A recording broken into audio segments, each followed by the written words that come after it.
سورہ فاتحہ کی فضیلت۔ فاتحہ کا مطلب ہے کھولنے والی، آغاز، افتتاح۔ قرآن پاک کا آغاز بھی اسی سورہ سے ہوا۔ اس سورہ کو ام القرآن بھی کہتے ہیں، سورہ شفا بھی کہتے ہیں، اور بے شمار اس کے اور بھی نام ہیں۔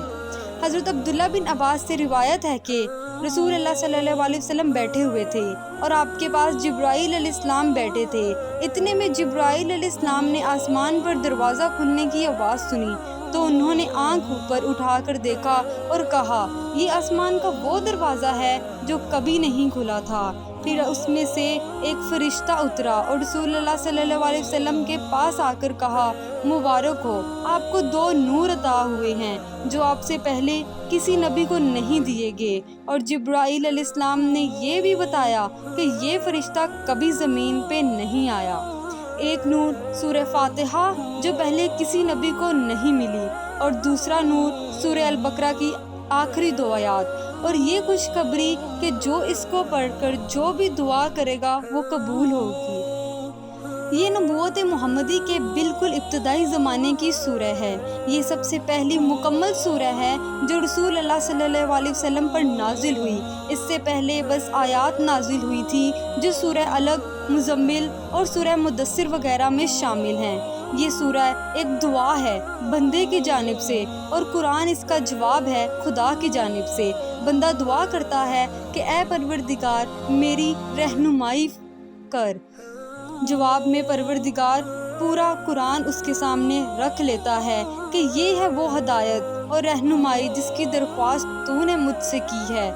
جتنے آسمان سے کلام اترے، کتابیں اتری، ان کا خلاصہ ہے قرآن، اور قرآن کا خلاصہ ہے سورہ فاتحہ، اور سورہ فاتحہ کا خلاصہ ہے ایاک نعبد و ایاک نستعین۔ سورہ فاتحہ پورے قرآن کی چابی ہے۔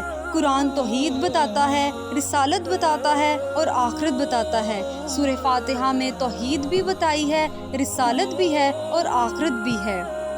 الحمدللہ رب العالمین الرحمن الرحیم، اللہ کی ذات صفات توحید ہے۔ مالک یوم الدین جزا سزا اور آخرت ہے۔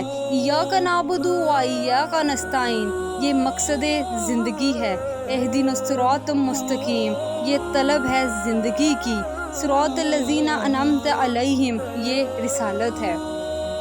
یہ سب سے عظیم ترین سورہ ہے، اور اس کی عظمت کی ایک وجہ یہ بھی ہے کہ اس سے نماز میں پڑھنا فرض قرار دیا گیا ہے۔ اگر سورہ فاتحہ نماز میں نہ پڑھو تو نماز ہوتی ہی نہیں، اس شخص کو دوبارہ نماز پڑھنی ہوگی۔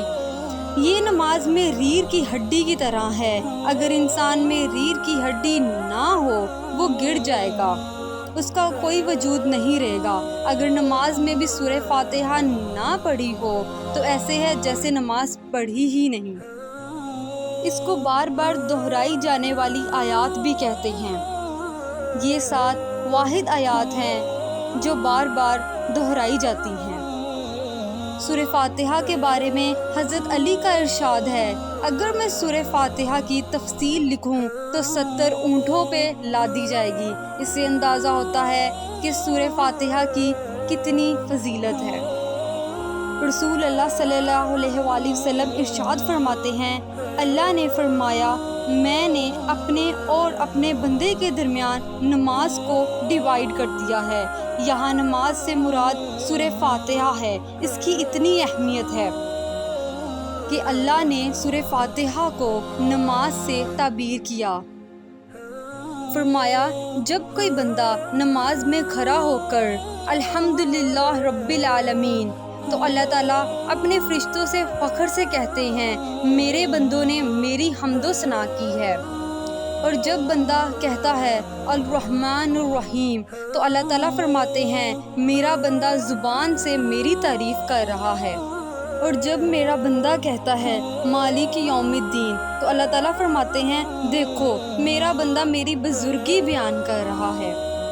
اور جب بندہ کہتا ہے ایاک نعبد و ایاک نستعین تو اللہ تعالیٰ فرماتے ہیں، میرے اور میرے بندے کے درمیان ایگریمنٹ ہے کہ وہ توحید پر قائم رہے گا۔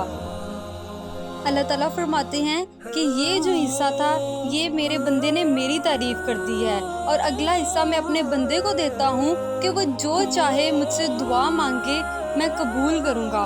تو اللہ تعالیٰ نے اپنے بندے کو ایک اچھی دعا مانگنے کا بھی حکم دیا ہے، اہدنا الصراط المستقیم، ہاں اے اللہ ہمیں سیدھے راستے پر چلا، صراط الذین انعمت علیہم، ان لوگوں کا راستہ جن پر تو نے انعام فرمایا، غیر المغضوب علیہم ولا الضالین، ان لوگوں کا نہیں جن پر غضب کیا گیا اور نہ گمراہوں کا، آمین۔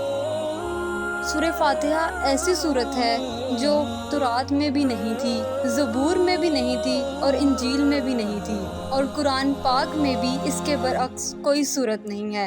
ہمیں اس سے اندازہ ہوتا ہے کہ سورہ فاتحہ کی کتنی زیادہ فضیلت ہے۔ اللہ تعالیٰ ہم سب کو سیدھے راستے پہ چلنے کی توفیق عطا فرمائے، آمین۔ ہماری باقی ویڈیوز دیکھنے کے لیے چینل کو سبسکرائب کریں، شکریہ۔